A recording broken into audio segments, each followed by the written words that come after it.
com ha dit la Maite, jo vinc del País Basc i deia en Raimon que és un país que té tots els colors del verd sota un cel de plom. Per què parlo català? Perquè he tingut la sort de tenir molts amics i amigues que m'han acollit a Catalunya i, evidentment, jo soc un agent polític. Tothom som agents polítics i jo també he treballat a dins de partits polítics, he treballat en les institucions com responsable polític i soc, per tant, un agent polític, però avui no vull parlar com a agent polític, però tampoc vull passar de llarg la situació que es viu a Catalunya. Llavors, com un agent social i sobretot com un amic, us volia dir que us estimo molt, que sempre m'he sentit molt bé a Catalunya i que aquest és el sentiment més predominant tots aquests dies que vinc i tinc la preocupació i també comparteixo molts sentiments amb molta gent, amb molts amics i amigues que potser no són molt feliços i han obert ampolles de cava, potser són amb molta por, amb molta confusió, i jo comparteixo tots aquests sentiments i sobretot amb molt respecte perquè el que vosaltres vulgueu fer. Y yo voy a hablar un ratito y voy a dejar otro ratito para que podamos conversar. Tenemos hasta las 10, hasta las 10:30, ocuparé como la mitad, un poco más de ese tiempo explicándoos algunas cosas y me gustaría que luego pudierais reaccionar un par de veces, yo también contestar y que salgamos al almuerzo con una sensación de haber dialogado. Y yo le decía a Susana Bert antes que yo trabajo pocas veces con las personas y con las entidades del ámbito de la discapacidad, pero cuando lo hago me hacéis recordar mi vida. Yo tengo 40 años de trayectoria y la mitad ha sido en atención a personas con discapacidad o en entidades del ámbito de la discapacidad y la otra mitad fuera. Yo puedo hablar de que hace 40 años veía las primeras ejemplares de la revista Voces o leía los libros de Alfredo Fierro Bardají que se llamaban El derecho a ser hombres, que nos hablaba de la discapacidad. Ya en los primeros 80 disponíamos, desde mi punto de vista, del marco de referencia teórico más claro, que es el de la Clasificación Internacional de la Organización Mundial de la Salud, que nos ayudaba a entender que una cosa es la afectación de un órgano o de una estructura, otra cosa es la limitación funcional para una actividad que esa afectación del órgano nos puede producir, y otra cosa es la limitación en la participación o la afectación de la participación social, laboral, habitacional que eso representa. Yo ya prácticamente desde finales de los 70, comienzos de los 80, disponía de ese marco de referencia y me ayudaba a entender que la exclusión social, que la discriminación social, que la marginación social de muchas personas con discapacidad era fruto de una sociedad estructurada de una manera determinada que no era capaz de incorporar a su funcionamiento a una persona que en ese momento tenía una limitación funcional, una capacidad disminuida, una capacidad afectada. Y como esos tres niveles, que entonces se llamaban deficiencia, discapacidad, minusvalía, en la traducción que se hizo por parte del Real Patronato, interactuaban entre sí. Es decir, aquella persona que no tenía oportunidades de participación laboral, habitacional, social, comunitaria, podía ver que sus propias funcionalidades se veían más limitadas todavía y eso podía incluso afectar al nivel de la deficiencia. Yo cuando empecé a trabajar como voluntario trabajaba en una asociación que se llamaba Asociación Vizcaína Pro Subnormales. Subnormales era la manera en que llamábamos a las personas con las que trabajábamos. Y yo diría que de esos 20 años que yo trabajé, 10 fueron como voluntario y 10 como persona remunerada. Y creo que se puede hacer una lectura también de que eso que fue mi vida tiene que ver con la historia de nuestro movimiento asociativo, porque ciertamente los 10 primeros años, de finales de los 70 a finales de los 80, yo participé como voluntario en un movimiento que tenía mucho de voluntario, de apoyo mutuo entre familias, de reivindicación social, de dar visibilidad a personas que habían estado no hace mucho tiempo escondidas, incluso encerradas, incluso atadas en sus domicilios o en las cuadras de sus domicilios. Y esa lucha maravillosa, esforzada de familias que lograron salir del ostracismo y de la invisibilidad y poner encima de la mesa a la sociedad una realidad, pues me parece heroica, gloriosa y me siento muy orgulloso de haber tenido mi pequeña participación en ella. Y a la vez yo soy también beneficiario de cómo a finales de los 80 pude empezar a tener un empleo remunerado. ¿Por qué? Porque empezamos a recibir subvenciones, empezamos a recibir financiación pública, empezamos a tener compañeras y compañeros que algunas de ellas provenían de nuestro propio movimiento asociativo y que estaban ya en la administración y eran sensibles a entender que nuestros pequeños talleres, nuestros pequeños clubs de ocio, nuestros pequeños centros escolares requerían de un compromiso público de financiación. Y esos son mis primeros 20 años de vida, con la suerte de poder haber vivido también el movimiento asociativo en la América Latina, en Ecuador especialmente, a donde llegué en el año 93 con una carta de presentación de Paulino Azúa, otra del gerente de mi federación, la vasca, y otra del gerente de mi asociación. Es decir, a mí me permitió irme a Ecuador a buscarme la vida este movimiento asociativo con 3 cartas de presentación que me permitieron vincularme a ese movimiento que era ya un movimiento internacional. Sin embargo, cuando volví del Ecuador, finales de los 90, me marché. Me marché a una segunda parte de mi vida que ha tenido que ver con la consultoría, con ser un consultor independiente y con ir migrando lejos, porque como es normal, al principio me contrataban mis amigas y amigos del movimiento FEAPS, luego llamado Plena Inclusión, pero poco a poco me fui migrando a otras actividades y sobre todo he acabado haciendo política pública de servicios sociales, también como alto cargo en el gobierno, pero sobre todo como consultor externo, ¿no?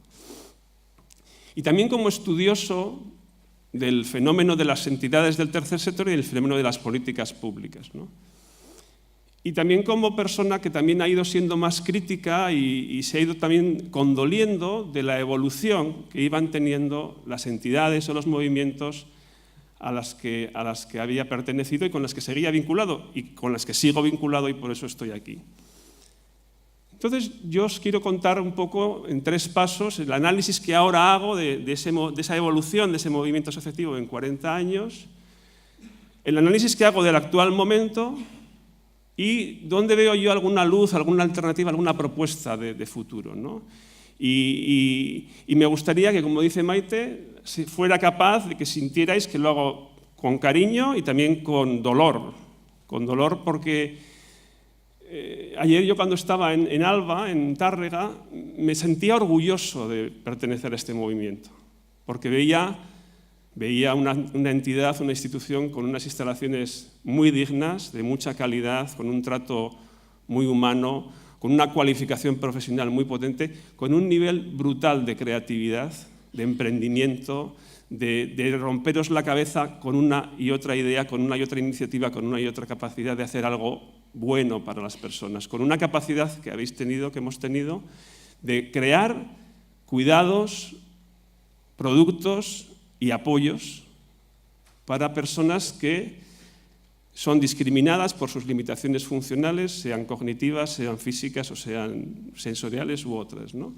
Por lo tanto, yo rescato y reivindico esa historia de nuestra capacidad creativa, nuestra capacidad de lucha, nuestra capacidad de compasión, de apoyo mutuo, nuestra capacidad de aprendizaje de las personas con discapacidad. Yo, cuando he estado en la consultoría, cuando he estado en la política, cuando he estado en cualquier actividad, por muy intelectual y alejada del mundo que fuera, al final siempre había el rostro de una persona concreta con nombres y apellidos que tenía discapacidad. Ese ha sido para mí siempre el referente.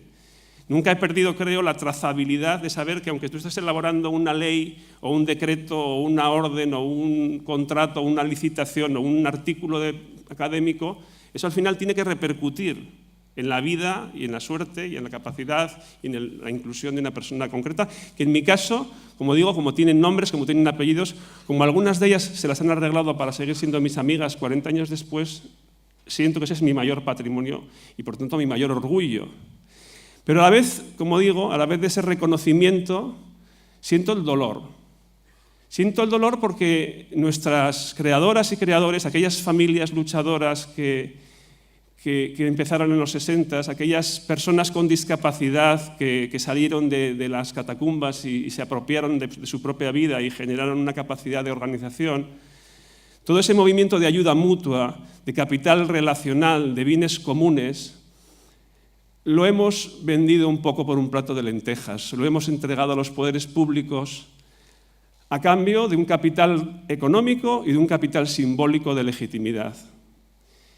¿Para qué? Pues en buena medida para construir un Matrix, un mundo paralelo que ofrecemos a algunas personas con discapacidad desde la cuna hasta la tumba. Y eso me duele, porque cuando yo estaba hace 40 años empezando en este camino, si me hubieran dicho que 40 años después seríamos tan Matrix, no me lo hubiera creído. No me lo hubiera creído. Por tanto, hemos cumplido una promesa maravillosa, la promesa de responder con honestidad a las familias a su pregunta: ¿qué será de mis hijas, de mis hijos? ¿Qué será de mi hermano, de mi hermana? ¿Qué será de mi familiar con discapacidad cuando yo no esté? Esa promesa la hemos cumplido. Hoy en día, una familia que tiene un miembro con discapacidad no siente el nivel de angustia, de incertidumbre, de dolor sobre cuál será la suerte, porque hay muchas entidades, muchos servicios, muchos programas como los que tenéis aquí, que le dan una respuesta creíble y asumible, de que no padecerá su dignidad, de que no morirá en la calle, de que no quedará destruida su vida, porque hay una alternativa. Esa promesa la hemos cumplido, pero no hemos cumplido la promesa de la plena inclusión, aunque nos hayamos puesto ese nombre en esta última fase de Matrix, porque somos bastante Matrix, somos un mundo paralelo en el cual muchas personas con discapacidad, como digo, viven desde la cuna hasta la tumba, y hemos pactado recursos simbólicos y económicos para crear el Matrix a cambio de dejar de cuestionar una sociedad que niega la ciudadanía de las personas con discapacidad. Hoy aquí nuestra sociedad no reconoce en efectividad la ciudadanía plena de las personas con discapacidad, y por tanto esto lo tenemos que decir porque hemos vendido nuestro capital simbólico, hemos dejado que se destruya nuestro capital relacional y nuestros bienes comunes a cambio de un estatus de centros conveniados, concertados, de entidades reconocidas en un sistema, pero que es un sistema del que somos parte y que en parte sostenemos, y que es un sistema básicamente de no reconocimiento de la ciudadanía plena de las personas con discapacidad. La buena noticia para mí es que se nos está acabando la trayectoria esta, que Matrix se está desajustando cada vez más. Matrix no es sostenible.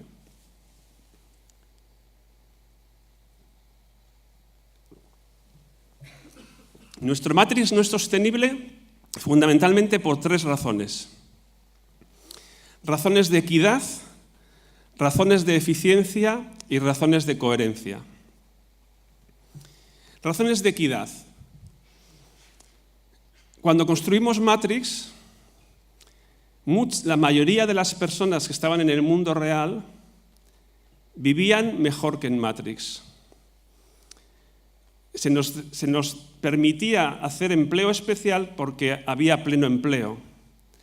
Se nos permitía construir algo parecido a familias porque las familias del mundo real sostenían las vidas de las personas. Se nos permitía crear entornos de convivencia más amplios que la familia porque las comunidades tradicionales, las comunidades estables, las comunidades identitarias sostenían las vidas de la gente. Pero hoy en día hay muchas personas, niñas, niños, adultas, mayores, que podrían beneficiar mucho de los mismos cuidados, productos y apoyos que ofrecemos a las personas con discapacidad y, sin embargo, no tienen derecho a ellos en nuestra sociedad. Hay muchas personas que entraron por el circuito de ser identificadas como personas con discapacidad y que hoy y aquí, en vuestras entidades, tienen unos cuidados y apoyos de altísima calidad, con planificación centrada en la persona, con atención a su sexualidad, con ejercicios de autodeterminación, con entornos de una calidad arquitectónica muy buena. Pero si hay una persona que fue obrero de los Altos Hornos y ahora tiene Alzheimer y su funcionalidad no dista mucho de la funcionalidad cognitiva que puede tener un usuario de vuestros servicios, esa persona no dispone de esos derechos y de esos apoyos. Y nuestra sociedad no se los puede dar. Y hay muchas niñas y niños de 2, de 3 años cuya capacidad cognitiva o cuya funcionalidad física puede ser la de una persona adulta con discapacidad, que no están disponiendo de los apoyos y de los cuidados que necesitan. Porque nuestra sociedad no tiene pleno empleo, porque nuestra sociedad ha entrado en crisis el modelo familiar y comunitario, y porque nuestra sociedad está en un proceso de globalización digital y de individualización de las trayectorias de vida que no garantiza en el mundo real, muchas veces a muchas personas, los cuidados y apoyos que nosotros sí somos capaces de garantizar en Matrix a las personas con discapacidad que atendemos. Y eso genera problemas de equidad y genera a veces en nosotras un reflejo defensivo de encastillarnos en nuestro Matrix como si fuéramos una defensa numantina de nuestra gente, sin darnos cuenta de que las murallas serán antes o después rebasadas, porque no es legítima una sociedad donde la inequidad afecta de esa manera. Y sé que os extrañará esta mirada, pero si lo pensáis, yo creo que tenemos, por ejemplo, una crisis de los últimos 10 años que ha hecho que la pobreza juvenil en nuestro país ya triplique la pobreza de las personas mayores, o que la pobreza infantil la duplique. Un país en el que se está estropeando el ascensor que hacía que una persona pudiera elevarse socialmente sin que dependiera de su familia o de su origen, ¿no? Y por tanto, una sociedad crecientemente inequitativa que no es capaz hoy, no tiene un sistema de protección social o un modelo social que garantice derechos al conjunto de la población y cuyo problema no es simplemente meter más recursos, porque si al sistema de protección actual le metemos más recursos funcionará peor, tiene problemas, como digo, de equidad y no podemos pensar que los muros de Matrix conseguirán salvar nuestro mundo para nuestra gente cuando cada vez fuera de Matrix hay más gente que no tiene ni esos elementos de apoyo y de calidad de vida.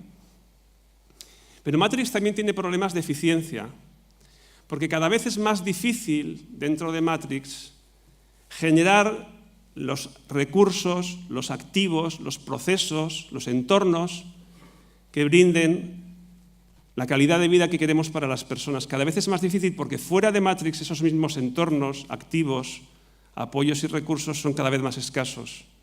Y por tanto, es un problema sistémico de funcionamiento del modelo social que también afecta a nuestros centros, a nuestros servicios, donde realmente cada vez nos va a costar más porque cada vez crear artificialmente cuidados, relaciones, sentidos, futuros que no existen a nivel macro en la sociedad es imposible porque no tenemos de dónde nutrirnos, porque al fin y al cabo Matrix se nutre del mundo real, metaboliza recursos, metaboliza capacidades, metaboliza sentidos y metaboliza futuros del mundo real para reciclarlos para nuestras personas. Pero si el mundo real está en una violenta crisis sistémica de su modelo social, es soñar, es fantasioso pensar que en Matrix podremos mantener la capacidad de crear para nuestras personas esos sentidos, esos futuros, esos recursos y esos activos. Y por tanto, cada vez nos cuesta más esfuerzo generar el nivel de respuesta que antes podíamos generar. Por tanto, hay un problema de eficiencia y de sostenibilidad. Pero además, en tercer lugar, hay un problema de coherencia.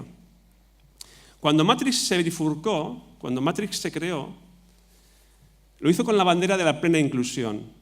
Nuestra legitimidad venía de que decíamos, esto es un camino temporal, coyuntural, lo hacemos para volver luego a implementarnos en el mundo real. Déjennos que creemos Matrix para entrenar a nuestra gente, para darle un colchón relacional, para darle apoyos y para darle entrenamientos, porque luego volveremos. Por tanto, creamos Matrix, creamos este Matrix de la cuna a la tumba bajo la bandera de la plena inclusión. Pero cuanto más tardamos en reincorporarnos, más poco creíble es esa bandera. Cuanto más utilizamos los recursos que obtenemos a perfeccionar la vida dentro de Matrix, a sofisticar la vida dentro de Matrix, menos creíble es que algún día Matrix se volverá a incorporar a la vida real. Porque no lo hacemos creíble, porque la autorreferencialidad del sistema Matrix hace que cada vez, si tenemos un buen recurso, lo utilizamos para nosotros mismos. Si tenemos una profesional muy buena, lo reincorporamos a la federación. Si tenemos un poco más de dinero, mejoramos la atención en no sé qué centro, porque seguimos dentro de ese mundo paralelo, ¿no? Por tanto, repito y recuerdo que empecé diciendo que me siento orgulloso de ser parte de esta historia, que los rostros, los sentidos y los afectos que a mí me mueven siguen siendo los rostros, los sentidos y los afectos de este movimiento, y que de las personas que más he aprendido de la vida es de las personas con discapacidad. Pero digo que este activo que tenemos, este patrimonio que tenemos, esta herencia que hemos recibido, en parte la hemos malversado cambiando capital simbólico y económico por los recursos para construir Matrix. Pero Matrix, como digo y repito, tiene problemas de equidad, problemas de eficiencia y problemas de coherencia. Luego en el diálogo me diréis si lo veis así o no lo veis así. Bueno, llegamos al punto, a la fase final de la conferencia. En Matrix, en la película Matrix, hay un momento de disyuntiva. Si te tomas la pastilla azul, te quedas para siempre en Matrix. Y te olvidas de que estás en Matrix, crees que ese es ya el mundo real.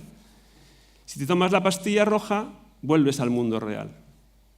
Entonces la pregunta es, ¿qué pastilla queréis? ¿La azul o la roja? Yo quiero convenceros de que os toméis la roja, de que nos tomemos la roja. Porque como digo, después de 20 años construyendo Matrix, llevo otros 20 fuera de Matrix. Solo entro a Matrix de vez en cuando. Igual estoy en otros Matrix, igual me decís que mi mundo es el falso y el vuestro es el real. Eso lo discutiremos después. Pero yo sí que creo que hay una buena oportunidad para tomarse la pastilla roja. Esa oportunidad de tomarnos la pastilla roja y de volver al mundo real con todo lo aprendido, con todo lo construido, con todo lo elaborado, con todo lo generado en nuestra historia de mundo paralelo, viene desde mi punto de vista precisamente por esas tres disfunciones de las que hablaba. Es decir, la creciente inequidad de mantener Matrix, la creciente ineficiencia del funcionamiento de Matrix, la creciente incoherencia del funcionamiento de Matrix puede hacer que, si tomamos conciencia de ella, si lo lideramos proactivamente, en lugar de colapsar como mundo, en lugar de enquistarse como mundo e irse reduciendo, podamos juntas y juntos tomarnos la pastilla roja y volver. Y yo creo que hay una ventana de oportunidad para volver al mundo real. Hay una ventana de oportunidad para rentabilizar la maravillosa historia de nuestro mundo paralelo, para agradecer y reconocer todo lo que tantas personas con discapacidad y personas sin discapacidad hemos construido juntas, y para, por tanto, generar nuevas condiciones de equidad, de eficiencia, de coherencia y de sostenibilidad. Y yo diría que esa ventana de oportunidad, una ventana de oportunidad, es la construcción del sistema público de servicios sociales, la construcción de unos nuevos servicios sociales.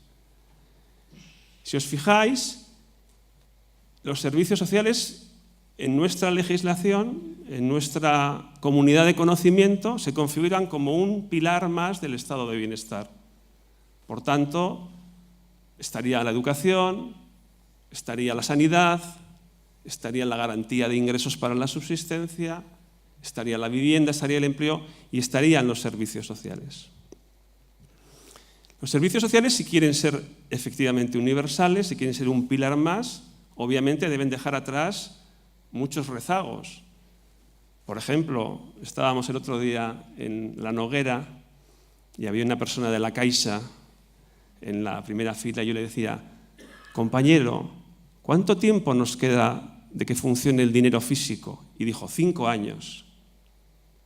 Quiere decir que si dentro de 5 años ya no va a funcionar el dinero físico, todas esas millones de horas que las trabajadoras y trabajadores sociales de los ayuntamientos se los pasan comprobando recursos económicos y asignando recursos económicos para la subsistencia, parece que lo hará o algún personal administrativo o mucho más probablemente algún tipo de organismo central tipo Hacienda, Seguridad Social, algo tan sencillo como ver cuánto flujo de dinero entra por tu cuenta,